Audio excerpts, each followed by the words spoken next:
So you want to make a massive intentional change in your life.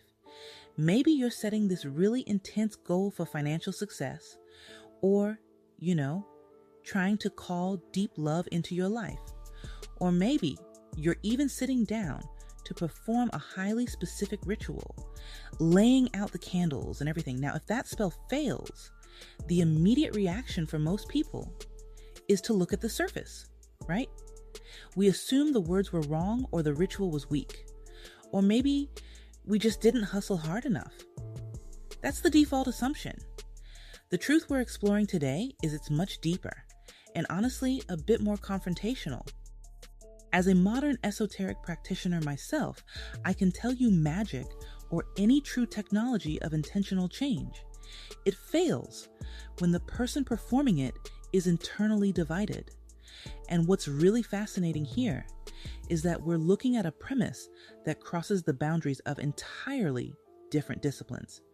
When you really examine the mechanisms of human change, you find that ancient alchemy, depth psychology, esoteric traditions, and even modern neurobiology, they all point to the exact same truth, which is wild to think about. The truth is that internal coherence is the absolute prerequisite for external change. You simply cannot force a new reality if your inner world is, currently at war with itself. So my mission for this video is to explore this really profound esoteric concept. We're looking at why true sorcery requires mastering your own psychological shadow before you ever attempt to cast a spell or mandate a life change. Welcome to 12 Moon Study Group. I'm Zihada. Whether you're reading an obscure alchemical manuscript from the Renaissance or a peer-reviewed paper on implicit cognition, the core message remains the same. Coherence is the key. Magic has always been described in two ways. In one sense, it is a technology of intentional change, a structured way of focusing attention, emotion, and meaning toward a desired outcome. But throughout history, practitioners have also described magic as participation in a deeper current of reality, an invisible force that responds to consciousness. Ritual, then, sits at the intersection of these two ideas, the psychology of the practitioner and the unseen field they are attempting to influence. In the occult tradition of Thelema, Aleister Crowley wrote a text called Liber 2, which contains this really profound operational commandment for this kind of work. It simply says, will must not be two, but one. That is the core conflict we're talking about today, the divided will. When your conscious intention and your subconscious programming are pulling in opposite directions, that internal friction completely cancels out your forward momentum. So, to make this relatable for a second, think about a time you tried to manifest something big, but in a very modern way. Let's say you're doing a literal manifestation ritual for financial prosperity. You're chanting affirmations, lighting green candles, putting in the hours at work. But deep down, implicitly, you hold a deeply learned belief that money is fundamentally corrupting. Yes, the belief that wealthy people are bad, so if I get wealth, I become bad. In this scenario, the ritual is just a focus tool. It might temporarily intensify your conscious attention, but you are effectively casting through a mask. An unowned, hidden part of yourself is pulling focus behind the scenes. It ruins the outcome. If your conscious mind says, I want this, but your deeper self says, this is not safe, or this makes me a bad person, the deeper self will almost always win. It wins because it is intricately tied to your basic survival mechanisms. So, if our conscious mind and our unconscious programming are constantly playing this internal tug of war, where does that division even come from? How do we get so split in the first place? To understand the root of that split, we have to look at Carl Jung's psychological frameworks. Jung suggested that from a very young age, we all construct what he calls a persona, the mask. The persona is essentially the mask we wear to navigate the social world. It's the curated collection of traits we think will gain us approval from our family, our peers, society at large. But to build that acceptable mask, we have to deny all the parts of ourselves that don't fit the mold. It forces you to look at the parts of yourself that completely threaten the neat story you tell about who you are. These repressed contents don't just sit quietly in the basement either. They operate autonomously. They act as a counter-will. If you try to cast a spell for visibility and career success, but your shadow contains a massive, unacknowledged fear of being perceived or criticized, your hidden self will take the wheel. You'll suddenly find yourself, quote-unquote, forgetting to send the most important email of the week, or picking a fight with a collaborator right before a big launch. Self-sabotage, which leads to one of Jung's most powerful concepts regarding the shadow, which is projection. When we refuse to recognize our shadow inwardly, we are forced to encounter it outwardly. We start seeing it as the problem out there. We project our own unacknowledged flaws, fears, and aggressions onto other people, groups, or even the universe itself. We create convenient scapegoats for our lack of progress. There's this quote from Jung that highlights just how dangerous this is to manifestation. He said, "Projections change the world into the replica of one's unknown face." It's a chilling thought. If you don't know your own face, your own shadow, you'll continually recreate your own internal conflicts in your external reality. You'll keep encountering the exact same toxic boss or the exact same failing relationship dynamic, all while believing you're just the victim of bad luck or a cursed spell. It perfectly explains why intentional change or ritual work can feel so incredibly inconsistent. You cannot command reality to align with your conscious desires if your unconscious is actively projecting a completely different reality based on fear and repression. Well, let's ground this for a moment, because we don't just have to rely on early 20th century psychology or esoteric philosophy to prove this concept. Do we have biological evidence that our bodies actually do this? We absolutely do.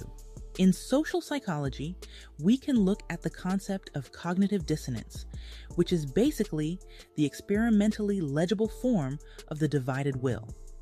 Cognitive dissonance is the severe psychological discomfort you experience when your beliefs, values, and actions are in direct conflict. The human psyche is desperate for coherence. It has a built-in homeostatic drive to resolve tension at almost any cost. So going back to our earlier example, if your ritual pushes one way, I deserve massive wealth, but your deep implicit belief pushes another, wealth makes people greedy, and I want to be a good person, that creates intense dissonance. The brain will actually generate procrastination, self-sabotage, or sudden changes in your values just to protect its oldest beliefs and reduce that internal tension. It isn't the universe testing your resolve. It's your own coherence-seeking brain trying to keep you safe. We also have to factor in implicit cognition here. A vast majority of human behavior is shaped by past experiences that operate completely outside of our introspective awareness. You can be entirely sincere at the level of conscious belief. You can truly want that promotion or that relationship, but you're still being run by implicit learning and attachment templates. Meaning these survival habits and coping mechanisms you learned as a kid are quietly steering the ship, no matter what your adult brain wants. The hidden contract beneath your words is what actually directs the outcome. Here's where it gets really interesting, because it goes even deeper than brain chemistry. It goes into the physical body. The autonomic nervous system, the ANS, essentially has veto power over your intentions. It's a crucial layer to understand. The ANS regulates your involuntary functions and your stress responses. Your nervous system has the sympathetic branch, which is your fight or flight mobilization, and the parasympathetic branch, which handles rest and restorative functions. The gas pedal and the brakes. If your nervous system perceives a threat, even a purely psychological one, like the threat of changing your identity or stepping into a more powerful role, it shifts into a defensive state. In that sympathetic arousal state, your cognition literally narrows. Your body is prioritizing immediate survival over abstract long-term goals. It's like that tight, hot feeling in your chest when you're about to speak in public, or when you get a scary email from your boss. Your body genuinely thinks a lion is in the room. So, it completely shuts down your ability to think about your 5-year financial plan or your spiritual growth. You can close your eyes and chant positive affirmations until you're blue in the face. But if your body is physically braced in a threat state, those words just bounce off the cortex. The spell cannot penetrate the armor of a dysregulated nervous system. Your physiological state matters immensely. You cannot force a new insight or a new reality into a body that is bracing for an attack. State acts as the ultimate gatekeeper to change. So, if modern science says our nervous system is locking us out of our own goals, how did people solve this before we had MRI machines? If we connect this to the bigger picture, this is exactly what the ancient spiritual alchemists figured out centuries ago. Let's look at the history of alchemy.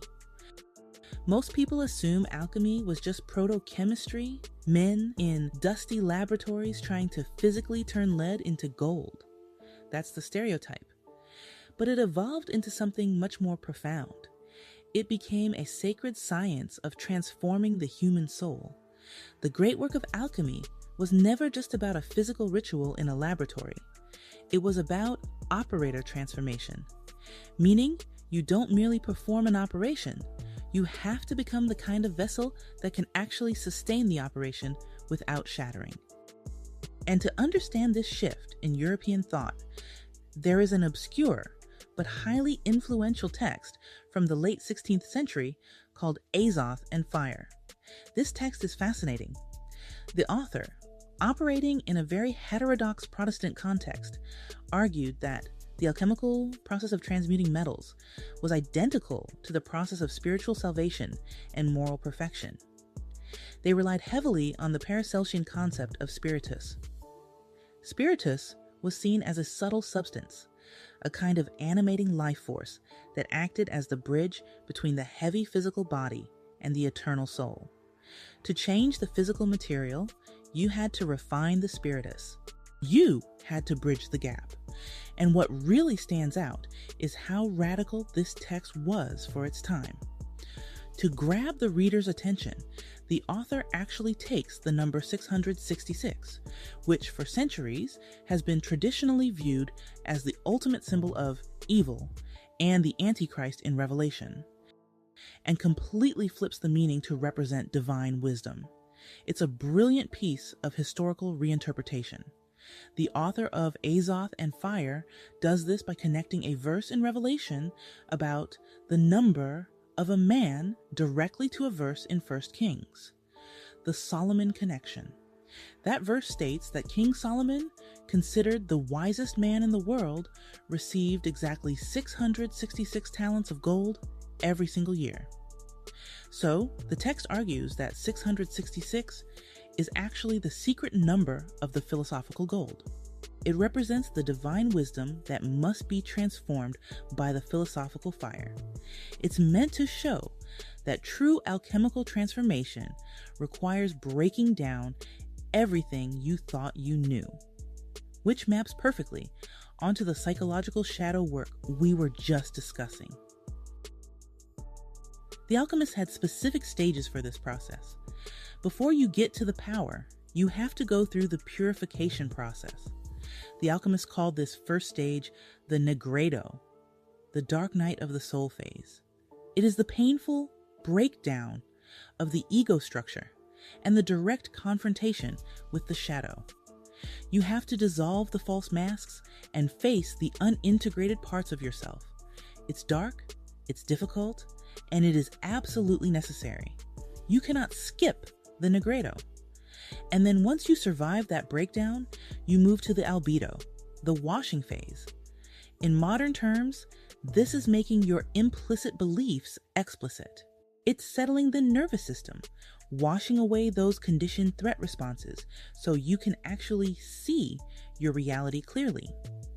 Finally, that purification leads to the rubedo, which represents the integration phase.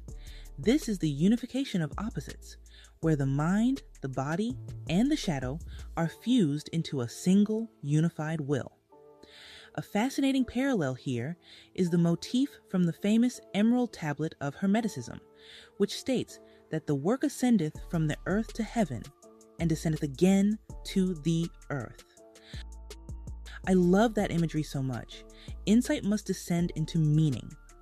You have to understand your patterns in your shadow, intellectually, up in your head, but it must also descend into physical embodiment. It has to land in your nervous system. The work fails if it stays entirely in your head as a grand philosophical idea, or entirely in your body as a raw, unexamined impulse. It has to form a complete circuit, a fully integrated loop. So what does this all mean for you? If you are listening to this and you're realizing that your will might be divided, how do you actually integrate the shadow and achieve this coherence without just, obsessing over your flaws? This raises an important question because shadow integration is frequently misunderstood in popular culture. It's not about endlessly mining your past trauma for drama. It's certainly not about self-shaming or becoming hyper-analytical about every single flaw you possess. The shadow is not inherently evil. It is simply rejected energy. Integration is about radical self-honesty.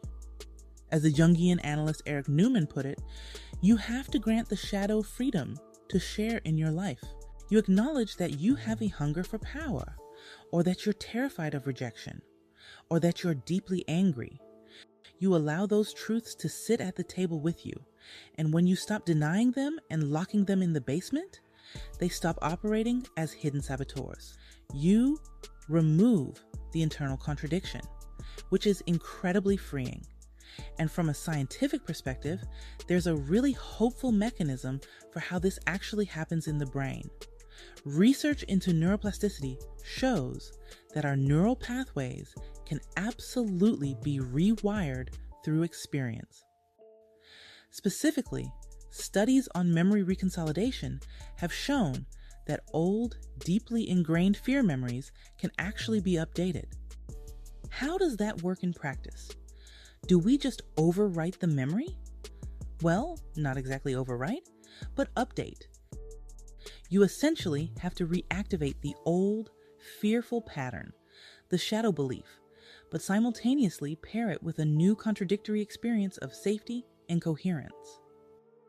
A mismatch. When the brain experiences that mismatch, the synaptic connections holding the old fear memory actually unlock for a brief window, allowing the memory to be resaved with the new, non-fearful information. You rewrite the spell at the neurological level.